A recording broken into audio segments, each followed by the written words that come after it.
Much of the comedy of Al Franken. His latest offering is a collection of his observations. Its title should leave no confusion as to where his loyalties lie. It is entitled Rush Limbaugh is a Big Fat Idiot. I can't wait to see this one on the screen. Al, welcome to our program. Thank you for joining us at CBS. Before we get to the Rush Limbaugh and other observations, I want to ask you about a time that you and I were both working at NBC. And on a certain Saturday night, I was home watching Saturday Night Live, and you wondered aloud for many minutes as to why Fred Silverman got a limo to bring him to work, he being president of NBC, and you, the brilliant young comic actor Al Franken, got no limo. To me, one of the most devastating bits of comedy I've seen. What was the aftermath of that? Because you took on the chief executive officer of the company. You know, between Dress and Air, an executive from NBC, vice president came up to me and said, "Don't do that." And I thought she was joking. I was young and naive.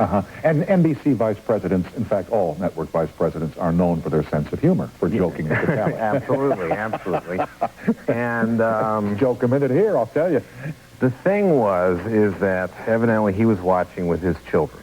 I call it limo for the lame-o, and it was just... and it almost ruptured the relationship between the show and the network at that point. Almost.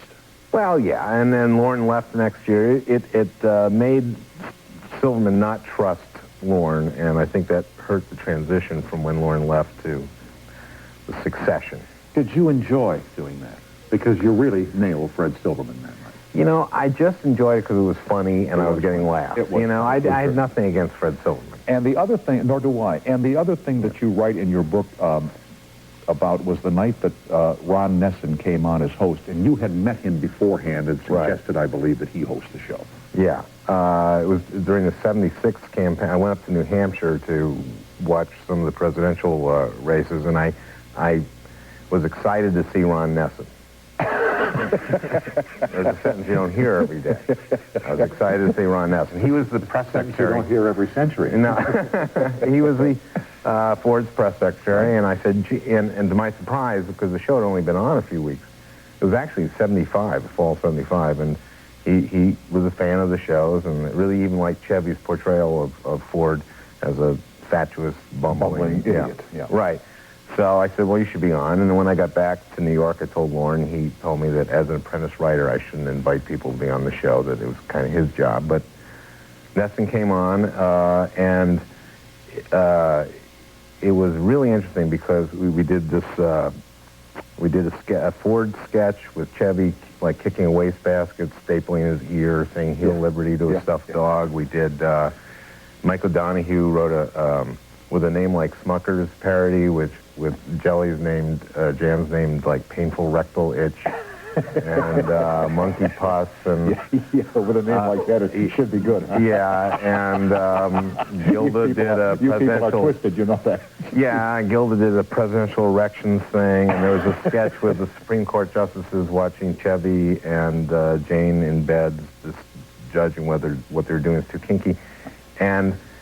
Nessen had gotten the president to do Live from New York at Saturday night, so it was kind of a presidential endorsement of the show. And also Gilda did an autumn fizz thing for a carbonated douche. So, and the president, and the reports were that the president was upset. Really? Yeah. And that his aides felt that the show made him look, quote, stupid. Yeah, that would be pretty good. Fortunately, they had a plan at the time to restore the president's standing in people's eyes, which was the win button. With inflation now. Yes, yeah. Yeah. So that did it, didn't it? That brought him back, yeah. Now, of all the people that you could have picked to occupy the main title of your book, why Rush Limbaugh? Well, you know, he had 20 million radio listeners. I think he's down a little, and, you know, kicking a guy as he's going down, that's pretty much Silverman. That's what I do, you know.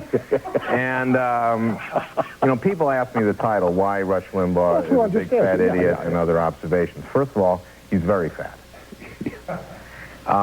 Heavy would be a gentler word. Yes.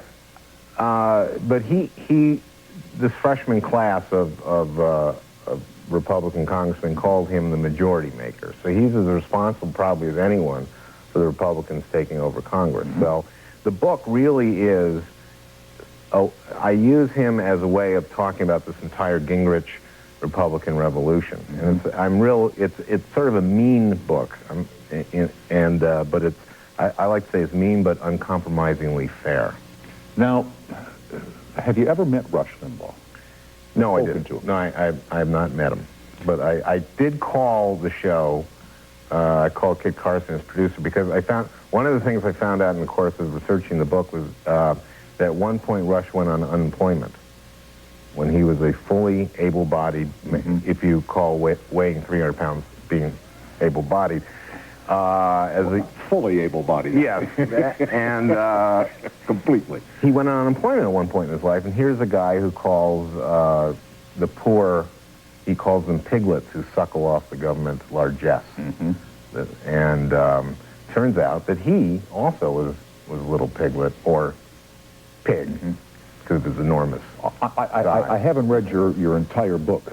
But in the pages that I've read, and they were considerable, and there's some very funny stuff in there, I don't see you addressing what to me is a fact, and that is Rush Limbaugh must be saying something that compels 15 to 20 million people a day to turn him on and listen to what he has to say. Well, he's striking out a chord somewhere, if not with you. An interesting thing I also found in the course of my research was that at the Annenberg School, they did a study of how people watch the news or get their news. Okay. And so they asked, some people get it from newspapers, some from TV news, and some people get it primarily from talk radio. And they asked all these different groups, and by that it was mainly people listening to Limbaugh. And they asked all the people from these different groups how well informed they thought they were, and this was during the health care debate. And the Limbaugh listeners rated themselves as the best informed. And then they were all tested objectively, and it turned out they were the least informed. Right. So I asked the person who conducted this study, how is it possible that the people who think they're the best informed are actually least informed, and she called it pseudo-certainty. And in other words, my mind is made up. Don't confuse me with the facts. Right. I call it being a friggin' moron. Yeah.